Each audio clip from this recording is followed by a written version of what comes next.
After Mike Tyson retired from professional boxing in 2005, no heavyweight quite like him ever emerged again.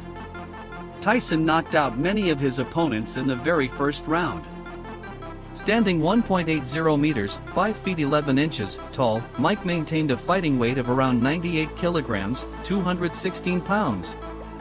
On March 5, 1985, Mike Tyson made his professional boxing debut.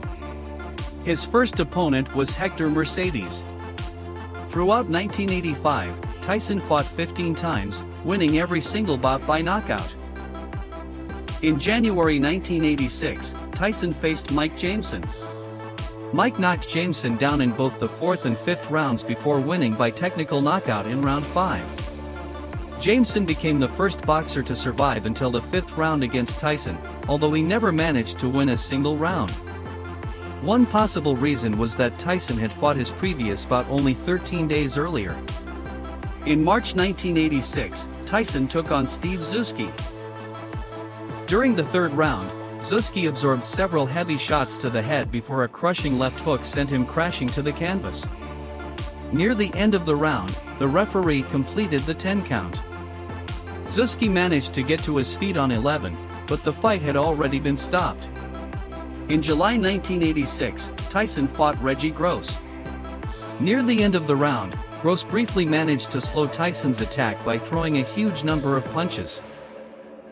However, Iron Mike displayed outstanding defensive skills, slipping almost every shot before countering with a devastating left hook that dropped Gross to the canvas. Gross got back up, but Tyson immediately unleashed another combination, sending him down once again. Although Gross rose to his feet, he was in no condition to continue, and the referee stopped the contest. Also in July 1986, Tyson faced one of the most highly anticipated opponents of his early career. Marvis Frazier, the son of legendary heavyweight champion Joe Frazier. At the time, Marvis was considered Tyson's most dangerous opponent yet. He entered the fight with a record of 16 wins and only 1 defeat, the lone loss coming against Larry Holmes. However, against Tyson, Marvis suffered one of the most devastating defeats of his career. Marvis suffered one of the most humiliating defeats of any opponent Mike ever faced. At the very beginning of the first round, Tyson trapped Frazier in the corner and landed a powerful right uppercut. Frazier was badly stunned, and Tyson immediately followed up with a relentless barrage of heavy punches. Frazier collapsed to the canvas. The referee began the count but quickly stopped when it became clear that Frazier was unconscious. It was a devastating knockout. Frazier regained consciousness only a few minutes later. The fight lasted just 30 seconds, making it the shortest victory of Tyson's professional career. In November 1986, Mike Tyson stepped into the ring to challenge WBC heavyweight champion Trevor Berbick.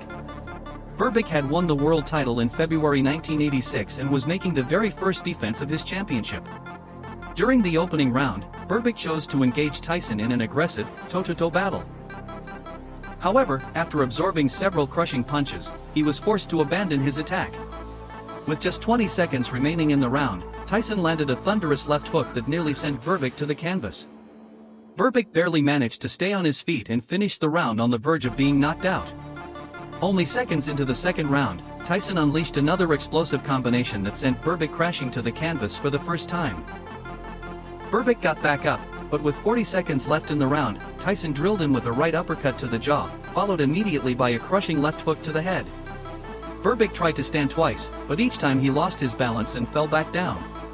On his third attempt, he managed to get to his feet, but he was visibly unsteady.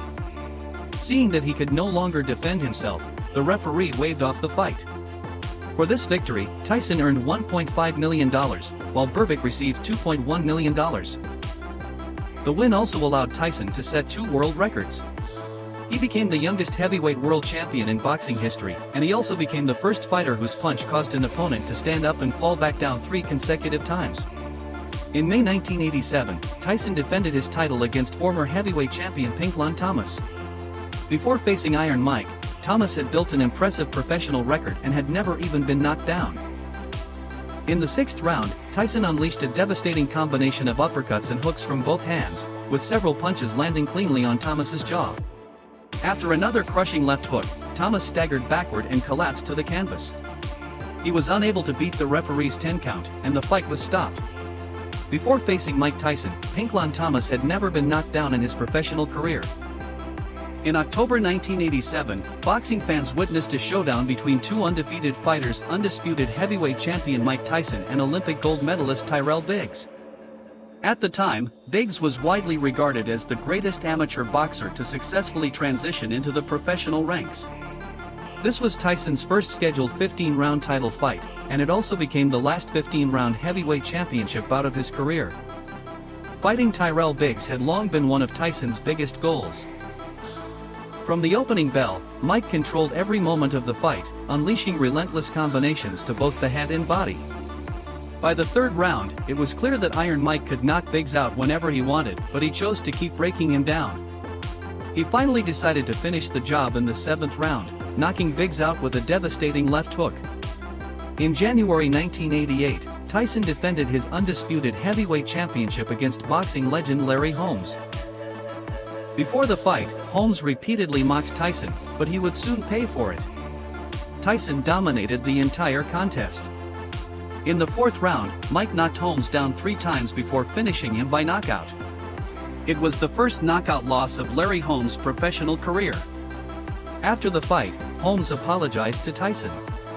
The significance of Tyson's victory is confirmed by one remarkable fact: Larry Holmes was never knocked out before this fight, and he was never knocked out again afterward.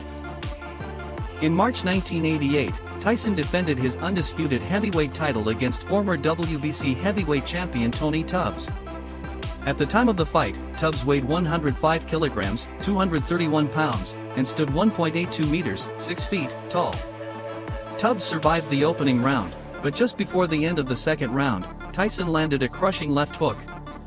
Tubbs staggered backward and collapsed to the canvas, unable to beat the referee's 10 count. In June 1988, one of the biggest fights in boxing history took place.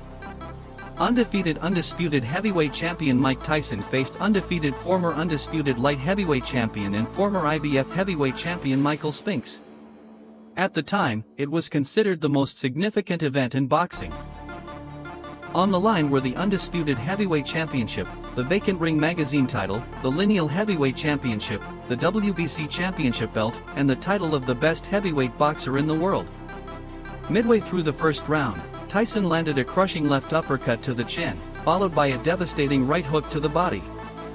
Spinks dropped to one knee and got back to his feet at the count of 3. Immediately after the fight resumed, Tyson connected with a powerful right uppercut to the head, sending Spinks crashing to the canvas once again.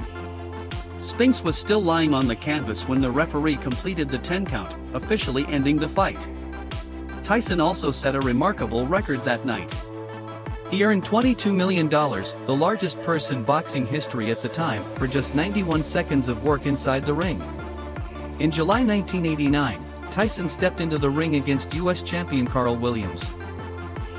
Midway through the opening round, Williams threw a jab, but Tyson slipped the punch and countered with a devastating left uppercut to the jaw, sending the challenger crashing to the canvas. The referee immediately stopped the fight. In December 1990, Tyson faced rising heavyweight prospect Alex Stewart. Early in the 1st round, Mike landed a powerful right hook to the side of Stewart's head, knocking him to the canvas. Stewart got up at the count of 5. About a minute later, Tyson landed the same punch again, sending Stewart down for the 2nd time. Stewart beat the count once more, but only a minute later Mike connected with a crushing right hook to the jaw, dropping Stewart for the 3rd time. This time, Alex Stewart made no attempt to get back to his feet. Tyson won the fight by brutal one-punch knockout. In December 1995, Tyson stepped into the ring against the undefeated Buster Mathis Jr. in the 3rd round. Mike landed a crushing right uppercut, sending Mathis to the canvas. Mathis failed to beat the referee's 10 count, and the fight ended by knockout. In September 1996, Tyson faced WBC heavyweight champion Bruce Seldon. Midway through the opening round, Mike launched a powerful attack that sent Seldon crashing to the canvas. He got back to his feet at the count of 4. As soon as the fight resumed, Tyson landed a devastating left hook to the head, knocking Seldon down once again. Seldon rose at the count of 5, but by the count of 7 he was visibly unsteady, shaking his head and leaning back against the corner ropes. Seeing that he was no longer able to defend himself, the referee stopped the fight. In January 2000, Tyson faced British champion Julius Francis. Francis was knocked down 5 times during the fight. After the 5th knockdown, the referee waved the contest off. Tyson won by second round knockout. Friends, if you enjoyed this video, don't forget to leave a like. If you're new to the channel, be sure to subscribe and turn on notifications so you never miss a new upload. Thanks for watching, and see you in the next video.